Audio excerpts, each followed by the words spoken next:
just to let you know who I am. I'm the Deputy Minister of Tourism Promotion in the Ministry of Tourism, and I'm joined by our team here in Quito to put this webinar together. And we showed that video just the other week at the World Travel Market in London. And I think it's had an excellent reception on behalf of both the trade and media. It's generating quite a lot of interest. And I'm one of the people who is behind the initiative, and I personally love chocolate, and I think I've got a few bars here ready to see me through this. So onwards, what's coming up? We've got 30, maybe 40 minutes of webinar, depends how much I can talk, and then we've got about 10 minutes at the end where we'll take a look at your questions and try and respond to them. A quick survey at the end to let us know how we've done, and at the end, don't forget, we've got a certificate for you for the expert in Ecuador land of chocolate with a few questions, hopefully easy questions. I don't know how hard they are. So onwards. This is the webinar. On we go. Why Ecuador land of chocolate? Why have we brought this out now? You may ask. Why are you sitting here listening to this webinar? Well, there are various reasons. One of them is chocolate is Ecuadorian.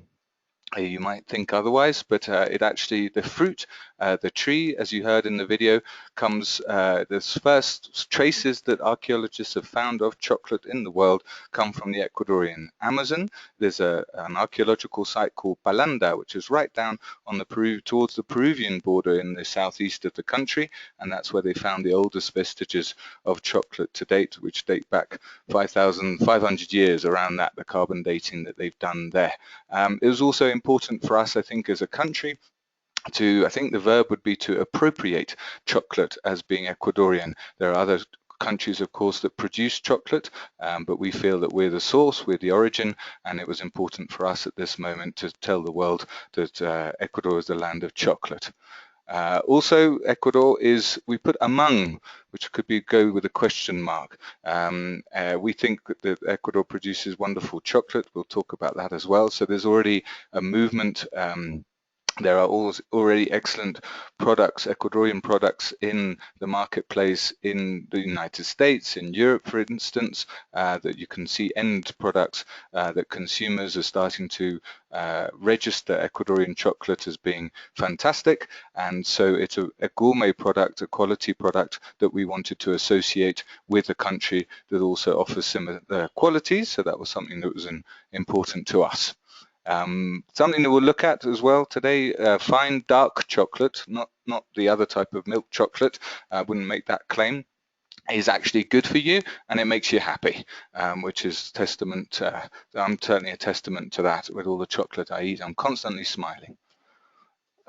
The idea of travelers wanting to discover a world of chocolate is important in terms of the tourism product. We're now bringing out this marriage between this export product and the tourism product, and its advantage is that it goes across virtually all of Ecuador. You can find chocolate experiences in the Amazon, up in the Andes. Although chocolate doesn't grow there are opportunities to experience it, and also down on the coast, where the majority of chocolate is actually produced, where most of the cacao farms are. And we've also at the end included the Galapagos, because there's a nice chance to have, after some cold snorkeling in the waters of Galapagos, there's nothing like a bit of hot chocolate. So experiences are what we're talking about today. So we go across all three worlds and plus a bit of Galapagos. We think chocolate tourism, like agritourism, is an excellent source of income for rural communities and economies. As we see, there are various initiatives in the Amazon that are important for the development of those local economies, and particularly women's cooperatives within those as well. So we think it's a beneficial tourism product to bring out across the country. And also I've included storytelling, which is something I'm very fond of, and I think it's important nowadays to have a story to tell. That's what all the marketers tell us that we need to do. And cacao, chocolate enables us to tell stories about Ecuador. So if I tell you that, for instance, chocolate produced in different provinces along the coast tastes different, from Manabí, from Esmeraldas, from Los Rios, and you say, well, it's a bit like wine, different sides of the hill in one region, in a terroir, the wine tastes different. Well, it's the same with chocolate. In the case of Ecuador, you might say, well, why? Well, because the volcanoes that are located along this famous avenue of the volcanoes in the Andes erupt, and their ash is carried westwards towards the Pacific and is deposited. So the different volcanoes have made the chemical makeup of the soil different, and therefore you get different chocolate. And you could also, for stories, talk about, well, I thought chocolate was Mexican, that's where Cortés encountered it. Yes, but actually it comes from the Ecuadorian Amazon. Oh, Ecuador has the Amazon. Yes, it's one of the countries that shares the Amazon. There are Amazon communities to explore, discover different ways of life. So again, another story that chocolate, starting with chocolate, you can start talking about the country and the different worlds of Ecuador and all the experiences that you can have there. So those are your 6 reasons why we're launching this product, and we hope you'd agree with us that they're all very valid reasons and reinforce the image of Ecuador, the brand of Ecuador. So going back to this history, the chocolate is not Mexican at all. In fact, it comes from the Ecuadorian Amazon. This site, the Palanda site that I mentioned, belongs to the Mayo Chinchipe culture, and there have been various archaeological digs and efforts, both with the support of the French government and the Ecuadorian archaeologists, to discover this site. This isn't very known. There are lots of archaeological sites, in fact, along the Amazon, along the eastern flanks of the Andes that are very interesting and haven't really been, that aren't known and haven't been dug as we would like to them, and there'll probably be more discoveries soon as well. Important to know that part of the storytelling as well, that a lot of the riches of Ecuador's first kind of economic boom was due to cacao, and chocolate producing. Ecuador at one point was the world's largest exporter of cacao in the world. It was the cacao seed that became known as the pepa de oro, or the golden seed, and a lot of the early the first banks in Ecuador, particularly around Guayaquil, all due to the riches that were generated by cacao, and some of the families became extremely wealthy indeed until there were various problems in the earliest 20th century with various diseases and plagues, and that affected the crop, and also cacao started being grown particularly in Africa, and today the world's largest exporter is the Ivory Coast, for instance. But as we'll see, they're exporting different types of chocolate. We're known for, we were known for our volume. We were the world's largest exporter, but now Ecuador is focusing on the quality of its chocolate products as opposed to the volume, which is very important. A bit like us in tourism as well, we want to focus on the quality of experiences, the quality of the spend, the yield per guest, as opposed to having mass tourism here in the country. Just to give you an overview of chocolate and cacao in the world, Ecuador has the variety that's known as Fino de Aroma, the fine aroma cacao. It's also called Cacao Arriba, and it only represents about 7% of the whole world production. The rest of it is Forastero and Trinitario types of beans, but within the fine aroma, Ecuador has a 63% market share, as you can see here. So we're definitely concentrating on this fine, more gourmet end of the market with our export product. This is what it looks like when it's on a tree. It's a yellowish pod, and has a semi-bitter flavor, and importantly low fat levels, and also what we talked about of the fruity and floral scents, that these are due to the composition of the soil, and depending what is growing around the farm, it will influence what the taste in the chocolate will be. And also it's called Cacao Arriba. There's a nice story behind that when the traders from Europe arrived in Guayaquil on the coast in this big watershed delta, they asked the people who had, you can imagine down at the port on these little boats and rafts, they asked the people who had cacao, where does the cacao come from? And the farmers on their rafts, on their boats, said arriba, which means upriver, which literally means that it came from the higher up the river Daule and other rivers, the Babahoyo, that feed into the Guayaquil basin, and so somehow it got called Cacao Arriba, which is just the way that people told the first Europeans. And we've now got a very established industry. It's growing all the time. There are several government initiatives over the last few years, including the Intellectual Property Institute here in Ecuador has registered types of cacao to protect them, the same as a denomination of origin, a bit like champagne or places that have very stinky cheeses in Europe. They've all got this denomination, or Chianti would be another example, that restricts the use of the Cacao Arriba name and helps the growers add value. The whole idea of the Ecuadorian government is, instead of exporting bulk chocolate, which we've always done, which is great, fine, we would like to add value and export a more finished product that leaves more generates more income for the Ecuadorian economy. So there are over 25 brands, we reckon, exporting to around 30 countries around the world. And if you haven't tried it, then it's about time you did, and get down to your local shop and ask for Ecuadorian chocolate. I know that in Whole Foods, certainly in the UK and in the States, there are several varieties of Ecuadorian chocolate to be enjoyed. The good thing about it here is that you can do it. Part of what we're talking about now is these experiences that one can have with chocolate. Here are lots of the awards that some of the exporters have won over the last years, including República del Cacao, including Calari. Pacari is probably the most awarded of all the chocolates out there at the moment. Down to its properties, no one's going to pick me up on this or sue me, hopefully. If you don't live longer and happier, don't sue me, but I'm going to tell you that eating dark Ecuadorian chocolate will make you live longer and happier due to its qualities that it produces in the human body.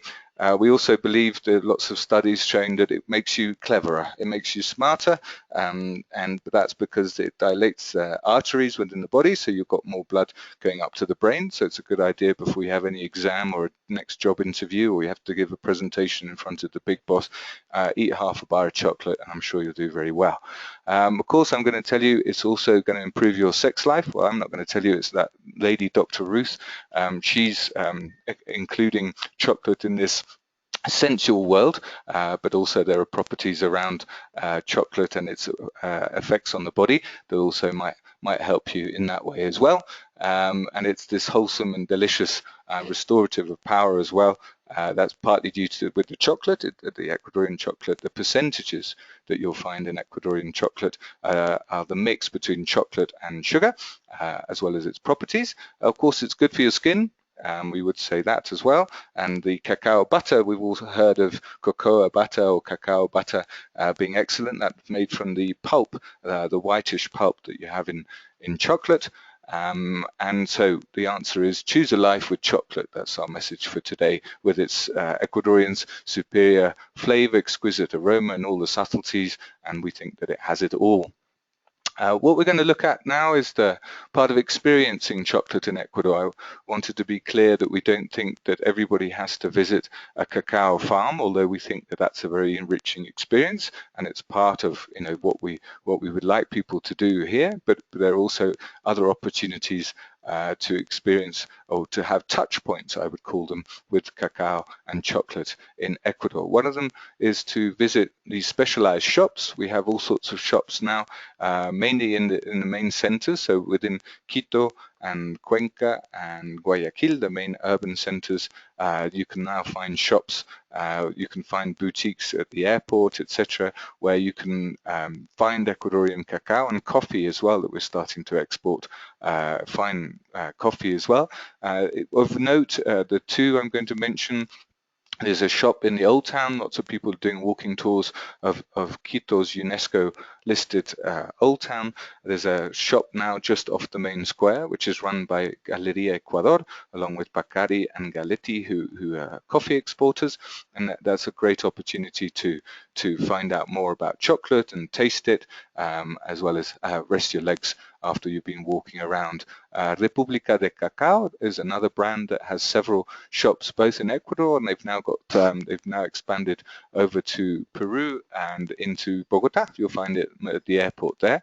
Calari as well is a great initiative involving Quechua communities from the Amazon that have a shop in Quito. So lots of opportunities there. One step up from that would be visiting a boutique such as Cyril, is a Frenchman here who has a shop in the northern Quito, which is a real I don't know, it's like a theatre of chocolate with all sorts of wonderful sculptures and fine chocolate crafted by Cyril, who's a pâtissier by training, but he's fallen in love with Ecuador and stayed. And also people called Choco Art, who make all sorts of interesting sculptures from chocolate that can be tracked down. The idea, obviously, what we're doing on our trade website, we'll be listing over the next weeks, updating the tour operators, the inbound tour operators who offer this kind of tour. This is an important part of what we've been doing, is working with both the suppliers of these kinds of experiences and putting them together in workshops with Ecuadorian inbound tour operators. So if you're listening and you're an outbound tour operator, a wholesaler, then get in touch with your local Ecuadorian and find out about what they're offering, and we'll be strengthening that message, and hopefully sorry, all of the we'll have more and more packages and experiences related to chocolate over the next months and years as well. Something one step up again would be a tasting session, which normally means someone getting in contact with one of the shops, such as, or the exporters, such as Pacari here in Quito, that can give you like a half an hour or an hour-long session of tasting, which is really fascinating. This can also be done, say, at a restaurant, more sophisticated. You can do tastings with wine and coupling wine with port. You can also do it with whiskey, which I would highly recommend. Makes you very happy by the end of it, and you'll learn all about all the characteristics of Ecuadorian chocolate and where they come from, etc., etc. But a nice place to do it in Quito, for instance, there's this lovely street called La Ronda, a restored street in the old town, and there's a shop called Chetif, run by a Swiss-German guy called Chetif, and he actually makes praline there, and so he'll whack out this chocolate onto a marble slab and heat it up and show you how the whole process of making praline. You can try it yourself, or your guests can. It's a really fun way of spending half an hour learning about chocolate in the old town of Quito as part of a walking tour. If you need to do more of a demonstration, it's a good idea to get in touch with them, and we're listing all of the contact details. We'll obviously do it through a tour operator if you'd like to take part in that, or something that your guests would enjoy. Here we've gone towards the menus. That obviously Ecuadorian chefs, there's a big boom in restaurants, and a whole generation of young chefs here in Quito and in Guayaquil, really across the country, who are valuing the wonderful ingredients that we have here, and building, I think, what will be a firm reputation on the world stage into the future. And of course, chocolate is a wonderful ingredient for them to play with. So we've got more and more amazing desserts at some of these restaurants across the country, and also some restaurants such as Le Gourmet, which is inside the Oro Verde Hotel in Guayaquil, have a whole choco dinner, and it sounds like complete chocolate overdose, but in fact they're very imaginative with their chocolate in terms of using the whole cacao plant. So they'll use the skin, the outer part of the plant. They'll use the pulp, the white pulpy bit. They'll use the seed. They'll use actual chocolate at the end. So it's a whole dinner which is both savory and sweet, and highly recommended. Something else that, well, this idea that we could arouse our whole senses in an entire village, let's keep that in mind as we go through. Something else that is happening over the last years, which we're sure there'll be more hotels and lodges, etc., around the country who are picking up on this, including Termas de Papayacta, who are to the east of Quito, quite a well-known thermal spa that has this treatment with chocolate. And there are several hotels and other places around the country that are either doing chocolate wraps or using cacao butter for skin treatments that we've seen, because it's so beneficial. So that's another way of bringing chocolate into an experience here in Ecuador. We thought we would touch on a bit about the chocolate routes that we have. There are chocolate experiences to be had really across the country. We've identified these. I'll show you the website, the mini site that we've designed at the end with Google Maps, where we've mapped out places where they're making chocolate. They're diverse, but we've concentrated on a few routes now. This is what they look like. This is, of course, Ecuador with these three continental wells, the dark shading on the left being the coast, the middle shading being the avenue of the volcanoes, the Andes in the middle, and the lighter shading to the east is the Amazon. There you can see the elevations, which are so important to Ecuador, where we're at the moment we're in Quito at 2,800 meters, or more than 10,000 feet, which is extremely high by European or North American standards, even Australian standards. So here, please identify Guayaquil down on the coast. There you can see this big gulf of Guayaquil with all the rivers that feed towards it, and Quito up in the high Andes. And you can also see southeast of Guayaquil is Cuenca. You can see it just down there. That's the third city in Ecuador, the provincial capital of the south. And we've identified three routes for you today that we thought we would walk you through quickly. The first is the one from Guayaquil. There are two from Guayaquil. One that heads up to the north into the area around Vinces. Vinces was a town that grew very rich from the cacao boom.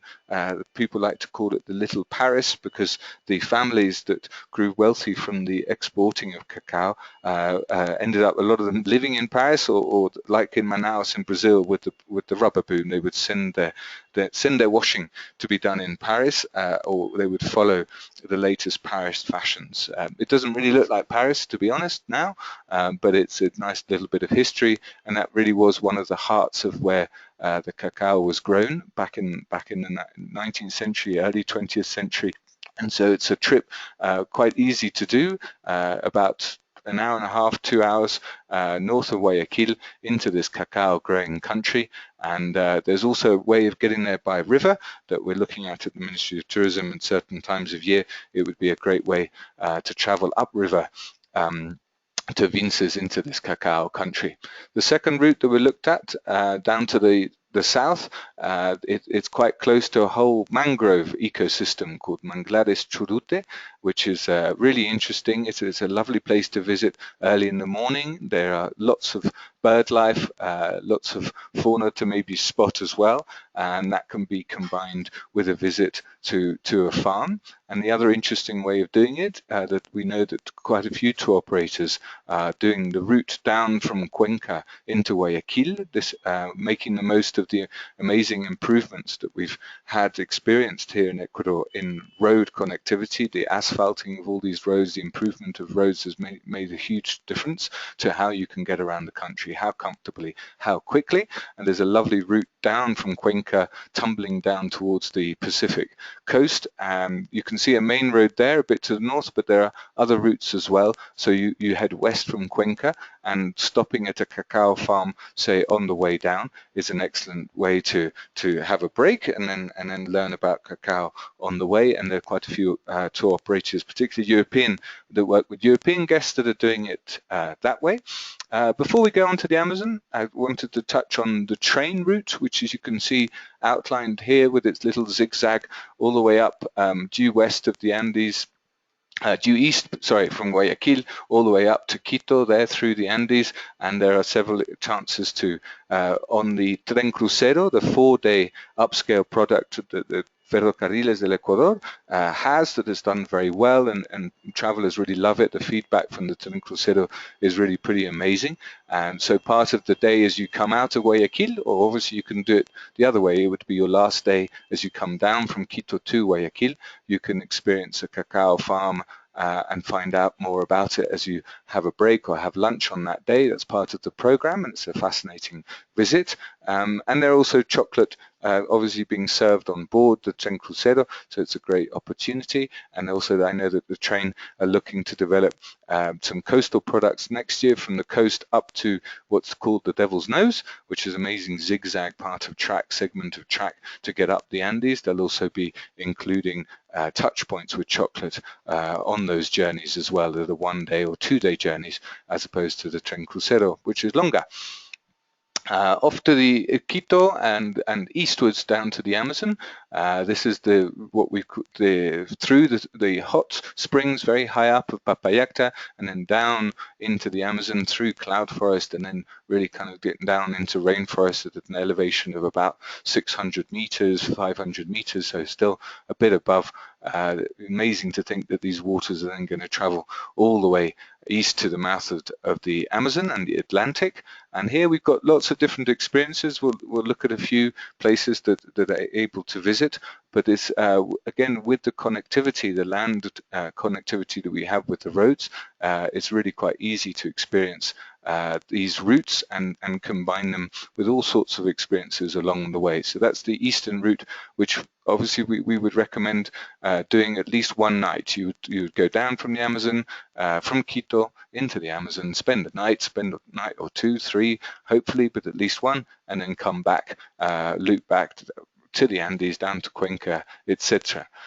So this is what the Guayaquil one looks like from BEanXPRT, so about 2-hour drive, and then the same going down to the one Manglares Churute, down to the south. This is all, you'll find all this information in our magazine about chocolate, which is online on our trade site. We'll show you the link later.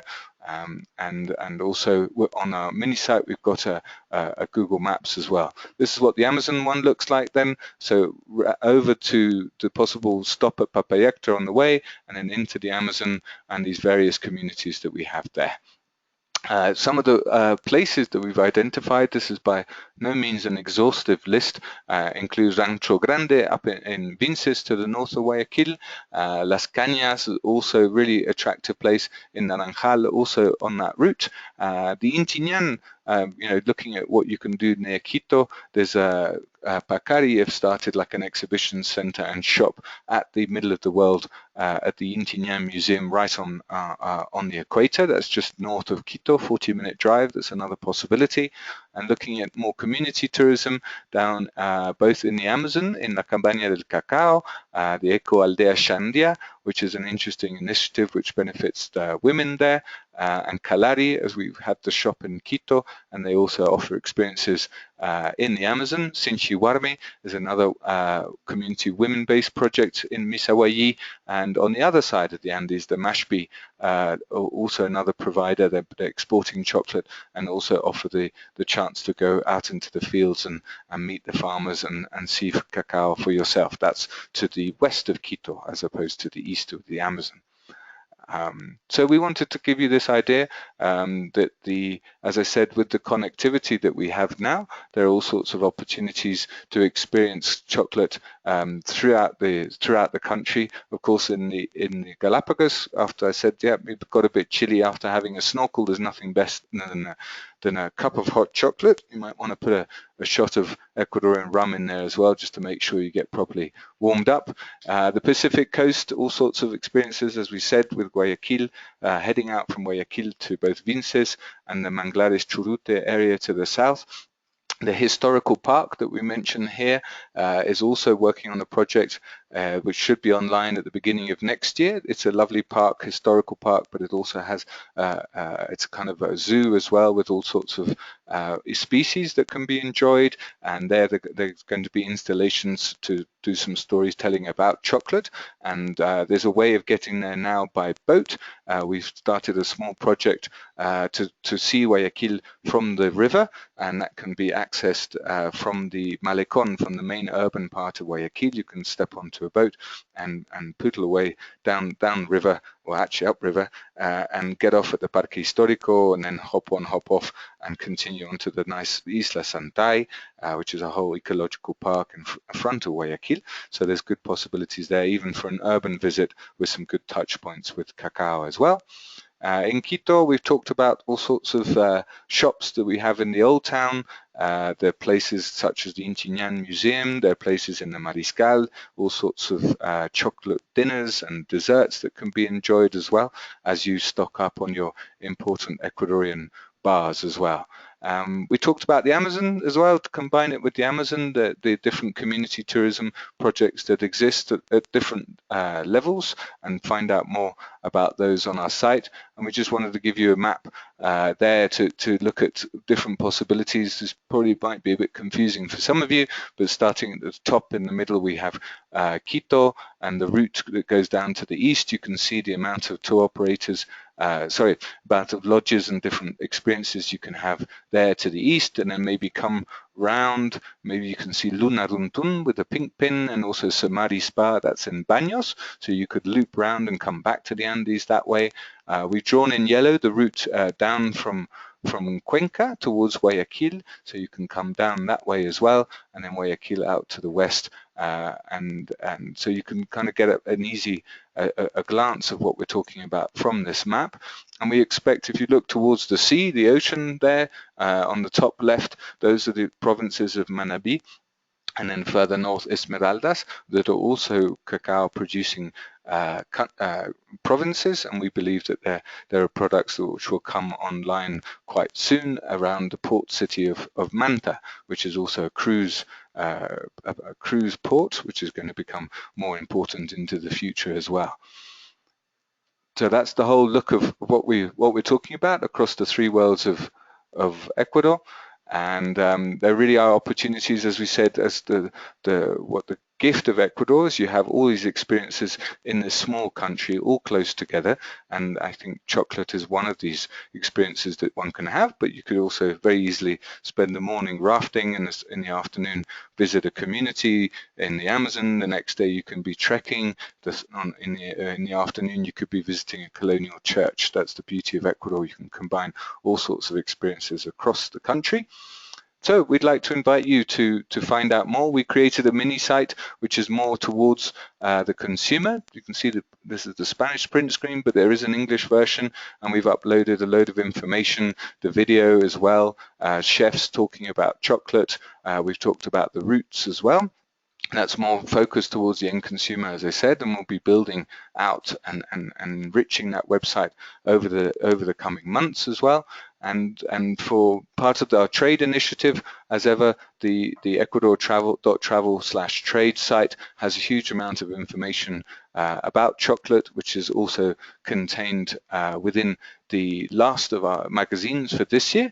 And we also put up an image bank as well. You'll find the videos there, and do give us your feedback about items that you might need. We try to include a bit of history about the Ecuadorian bars, etc., but we're here to help. We're here to make this product a success for all of you, and to help you sell, give you another reason to help you sell Ecuador. So we've got time for a quick survey now, which we're going to go over to. Please do give us your feedback, whether through this survey or through the emails that we have on our site. You can contact us through that way, and then we'll look at some of the questions. If you give us a minute and bear with us while we have a look at the questions, while you give us your feedback about about today's webinar.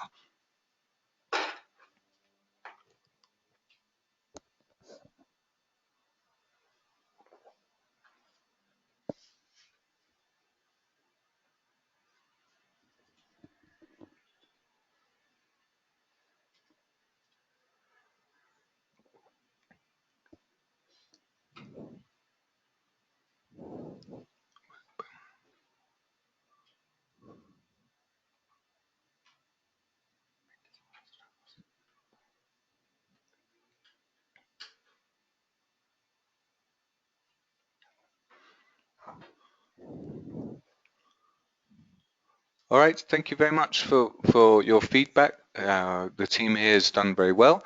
It's always gratifying for us to know that we're doing a good job. We're really delighted to have you with us. Please believe that very sincerely. Here, look, nice picture of real tourists. I think this is a fam trip from France, I've been told. So they're not quite tourists, they're people like you enjoying a visit to a cacao farm, and we're glad, please contact us, contact your local tour operators in order to, experience this, what we've been talking about today. Obviously, it's really important for you to see the product for yourself, and we'll look forward to taking care of you, helping you here in Ecuador very soon. We've got a few questions of which is denomination of origin.